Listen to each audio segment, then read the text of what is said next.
지혜바라기입니다. 오늘 하루도 분주하게 지나갑니다.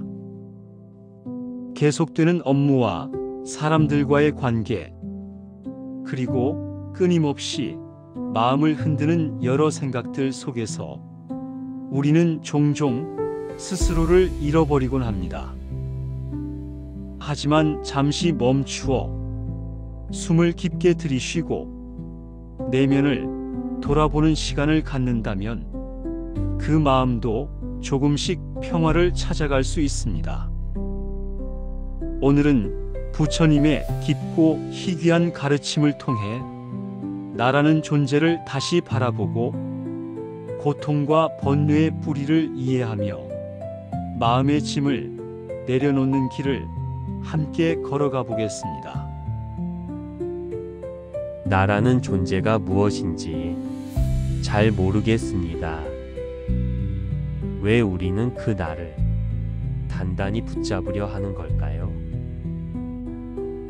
제자여, 나라 여기며 붙잡는 마음은 흐르는 강물처럼 끊임없이 변하는 것이다. 그것을 붙잡으려 할수록 고통이 생긴다. 그렇다면 나는 실체가 없는 것인가요? 맞다. 몸과 마음, 생각과 감각은 서로 의존하며 일시적으로 모인 현상일 뿐 고정된 자아는 존재하지 않는다. 하지만 제가 느끼는 나는 분명한데요. 그 느낌도 허상인가요? 내가 느끼는 나도 끊임없이 변화하는 흐름이다. 그것에 집착하면 괴로움이 깊어진다. 나라는 존재는 고정된 것이 아니니 흐르는 물처럼 변화에 따라가야 한다. 그럼 어떻게 나를 이해하고 다뤄야 하나요? 자신을 나라고 단단히 붙잡지 말고 그저 순간순간 변하는 현상임을 인식하라. 그렇게 할 때 마음이 한결 가벼워지고 자유로워진다. 쉽지 않은 길 같습니다. 그래도 노력해야겠지요? 그래, 꾸준히 알아가고 관찰하는 것이 중요하다. 변화하는 자신을 받아들이고 집착을 조금씩 내려놓는 그 길이 평화로 가는 길이다. 스승님, 이런 진리를 말로 전하는 데에도 한계가 있지 않나요? 말이란 도리어 혼란만 불러일으킬 수도 있을 것 같습니다. 제자여, 언어와 글은 진리의 그림자일 뿐 진정한 깨달음은 마음으로 직접 체험해야 하느니라. 말은 달을 가리키는 손가락과 같으니 손가락에 집착하지 말고 달을 보아라. 그렇다면 어떻게 마음으로 경험할 수 있을까요? 마음을 고요히 하고 판단 없이 있는 그대로 바라보는 것이 진리를 체험하는 길이다. 마음으로 체험한다는 것은 쉽게 말해 어떤 것인가요? 머리로 이해하는 것과 달리 직접 느끼고 깨닫는 것이다. 말로 표현할 수 없으니 스스로 수행하여 경험해야 한다. 그렇다면 말과 생각에 너무 얽매이지 말라는 뜻인가요? 바로 그것이다. 언어와 생각은 한계가 있기에 그 너머의 진실을 마음으로 알아가야 한다. 그렇다면 우리의 일상 행동으로 그 결과를 좌우한다 하셨는데 업의 원리에 대해 좀 더 설명해 주시겠습니까? 모든 행위는 씨앗과 같아. 심은 대로 열매를 맺는다. 선한 씨앗은 평화를 낳고 악한 씨앗은 괴로움을 가져온다. 그럼 좋은 씨앗을 심으려면 어떻게 해야 할까요? 진심 어린 자비와 정직함으로 말과 행동을 삼가라. 꾸준한 선행과 올바른 마음이 깨달음의 길을 닦는 것이다. 어떤 마음가짐이 중요합니까?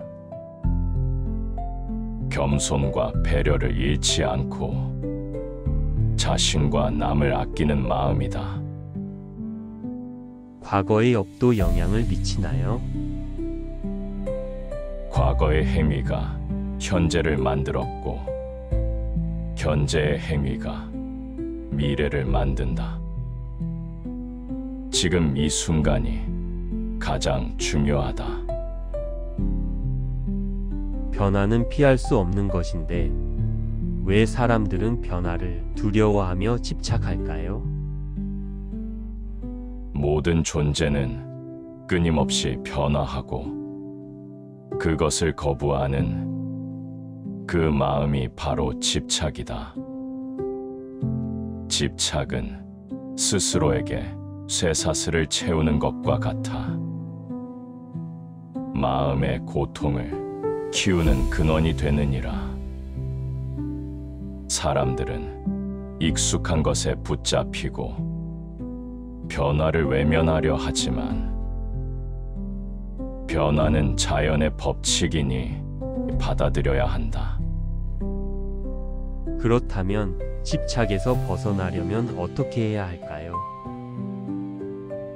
모든 것은 무상함을 깊이 깨닫고 그 진리를 마음에 새기거라.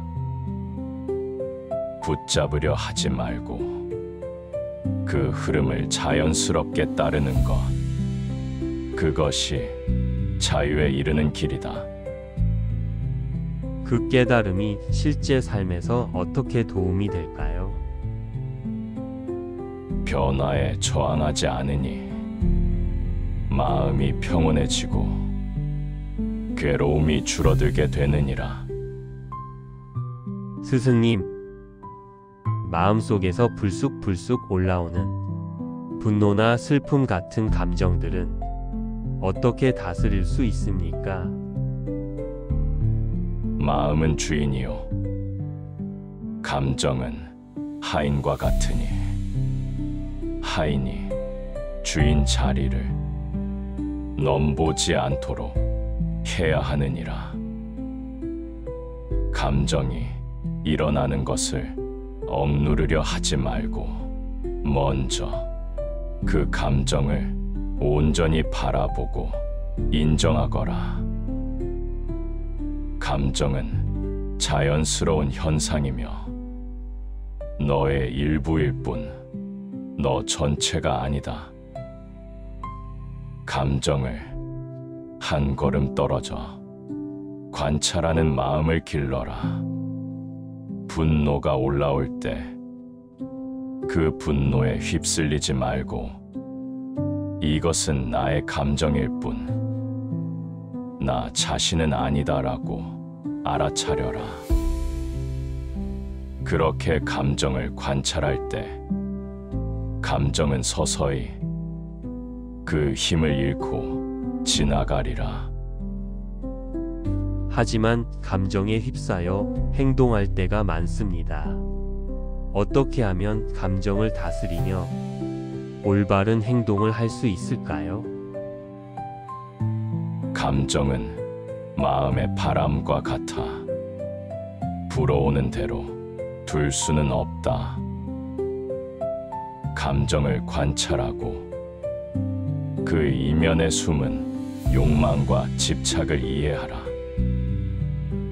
마음을 평정하며 심호흡을 하고 명상으로 마음을 다스리며 자주 돌아보거라. 감정에 휩싸이지 않고 중심을 잡는 힘이 자라날 것이다. 계속 노력하다 보면 감정을 조절하는 지혜가 자라나 삶이 한결 안정되고 평화로워지리라. 그렇다면 지나친 욕망이나 너무 엄격한 금욕 모두 괴로움의 원인이 되는가요? 중도의 길은 어떤 것입니까? 제자여, 중도란 욕망과 금욕 사이의 바른 균형이다. 과도한 욕망은 마음을 흔들고 괴로움을 낳으며, 과도한 금욕은 몸과 마음을 쇠약하게 한다. 중도는 이 두 극단 사이를 지혜롭게 조율하는 길이다. 무엇이 과한지, 무엇이 부족한지 스스로 살피며 균형을 찾아야 한다. 그 균형을 어떻게 찾아야 하나요? 먼저 자기 자신을 알아야 한다. 자신의 욕망과 한계를 직시하고 무조건 참거나 억누르지 말고 지혜로운 선택으로 삶을 조절하라. 균형은 순간의 판단이 아니라 계속해서 배우고 조율하는 과정이니 인내하며 꾸준히 닦아가야 한다. 중도의 길을 걸으면 어떤 이득이 있나요? 중도의 길은 마음의 평안과 자유를 가져온다. 극단에 치우치지 않아 삶의 고통이 줄고 진정한 지혜가 자라나게 되느니라. 스승님, 외부의 어려움과 혼란 속에서도 어떻게 내면의 평화를 지킬 수 있을까요? 제자여, 외부 환경의 어둠과 소란에 마음을 빼앗기지 말라. 내면의 밝은 빛을 밝혀 그 빛으로 어둠을 물리치거라. 그 빛은 명상과 자비의 마음에서 나온다. 명상으로 마음을 고요히 하고 자비로운 생각과 행동으로 내면을 키워라.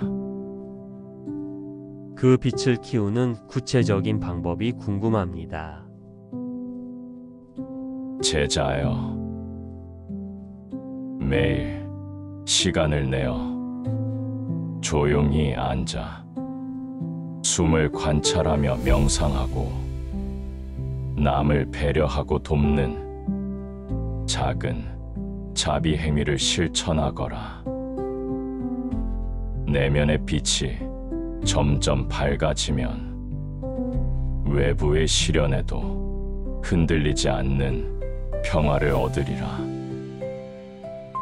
그 빛이 어둠을 이길 수 있겠습니까? 내 마음속 빛은 매우 강하니 꾸준히 키우면 어떤 어둠도 밝힐 수 있다. 마음의 등불을 꺼뜨리지 말아라.